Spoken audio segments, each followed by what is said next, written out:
Assalamualaikum warahmatullahi wabarakatuh. Selamat sore teman-teman. Saya Abdul Hakim Al-Farizi akan mempresentasikan tugas mata kuliah filsafat dengan judul Strategi Pengembangan Ilmu di Indonesia. Ilmu adalah pengetahuan yang rasional dan didukung dengan bukti yang empiris dan memiliki dua bentuk yang memiliki ciri khasnya, yaitu paradigma dan metode. Dalam hal paradigma dan metode ini, ilmu selalu berorientasi pada logika dan berkaitan dengan cara berpikir ilmiah. Ilmu pengetahuan secara umum terus mengalami perkembangan dari waktu ke waktu. Perkembangannya semakin cepat seiring dinamika kehidupan yang kian kompleks. Pembangunan nasional adalah usaha meningkatkan kualitas manusia dan masyarakat Indonesia yang dilakukan secara berkelanjutan, berlandaskan kemampuan nasional dengan memanfaatkan kemajuan ilmu pengetahuan dan teknologi serta memperhatikan tantangan perkembangan global. Dalam pelaksanaannya, mengacu pada kepribadian bangsa dan nilai-nilai luhur yang universal untuk menjadikan kehidupan bangsa yang berdaulat, mandiri, berkeadilan, sejahtera, maju, dan kukuh kekuatan moral dan etiknya. Muncul persoalan sejauh mana Pancasila sebagai paradigma pembangunan, khususnya dalam pengembangan ilmu pengetahuan dan teknologi. Untuk menjawab persoalan ini, maka kajiannya tentu menyentuh secara filosofis, yakni berawal dari pengertian paradigma, kemudian mengenai landasan ontologi, epistemologi, aksiologi, dan antropologis Pancasila. Pancasila sebagai paradigma pengembangan ilmu pengetahuan dan teknologi, serta memasyarakatkan Pancasila. Selanjutnya, paradigma. Paradigma berasal dari bahasa Latin, yakni kata para dan digma. Para berarti di samping, di sebelah, dan dikenal. Sedangkan digma berarti suatu model, teladan, dan ideal. Dalam masalah populer, istilah paradigma berkembang menjadi terminologi yang mengandung konotasi pengertian sumber nilai, kerangka pikir, orientasi dasar, serta sumber asas arah dalam suatu bidang tertentu.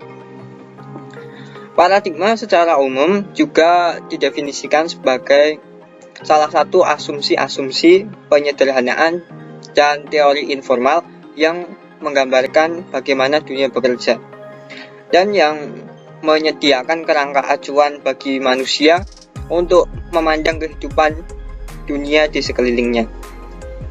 Pada pengertian paradigma ini, menempatkan Pancasila sebagai paradigma berarti menempatkan Pancasila sebagai sistem nilai acuan, kerangka acuan berpikir, pola acuan berpikir, atau jelasnya sebagai sistem nilai yang dijadikan kerangka landasan, kerangka cara, dan sekaligus kerangka arah tujuan bagi yang menyandangnya.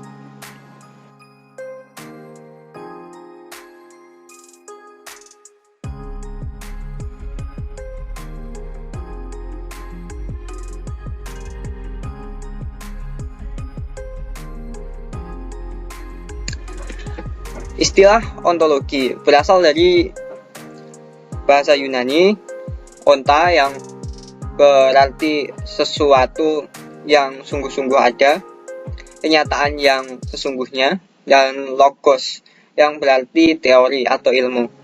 Ontologi merupakan cabang filsafat yang membicarakan tatanan dan struktur kenyataan dalam arti yang luas.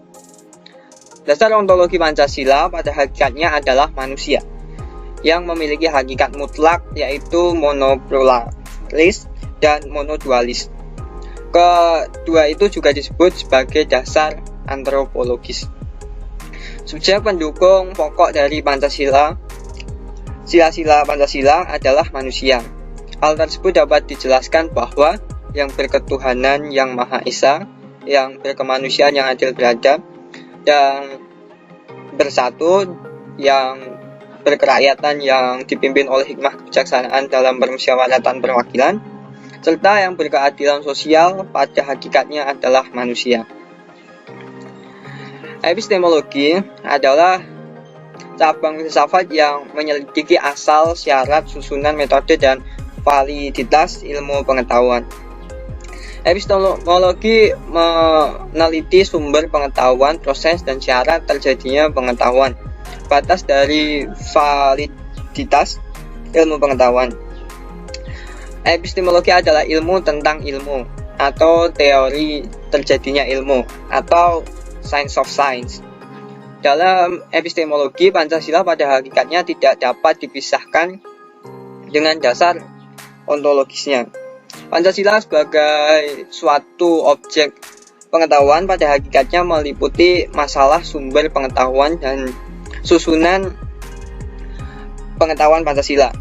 Tentang sumber pengetahuan Pancasila sebagai mana telah dipahami bersama adalah nilai-nilai yang ada pada bangsa Indonesia sendiri. Nilai-nilai tersebut merupakan kuasa materialis Pancasila. Dengan demikian, susunan Pancasila memiliki sistem logis baik yang menyangkut kualitas maupun kuantitas.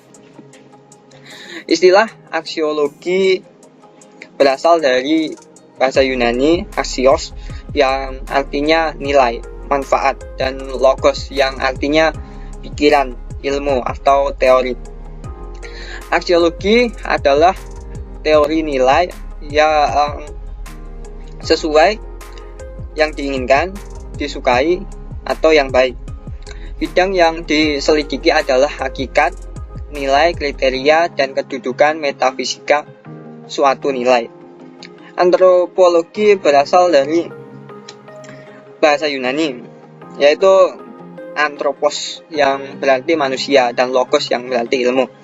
Antropologi mempelajari manusia sebagai makhluk biologis sekaligus makhluk sosial. Antropologi memiliki dua sisi holistik, di mana meneliti manusia pada tiap waktu dan tiap dimensi kemanusiaannya.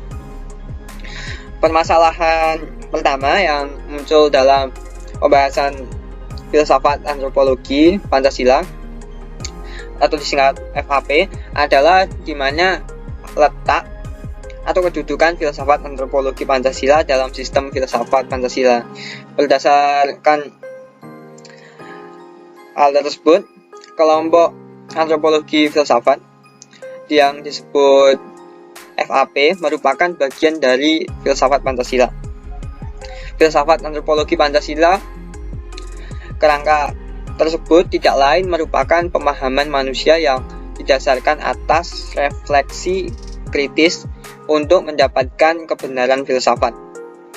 Dalam konteks ini, FAP diartikan sebagai sistem hakikat mengenai manusia yang selalu mendapatkan hikmah. Sekian dari saya, selanjutnya akan dipresentasikan oleh teman sekelompok saya. Terima kasih.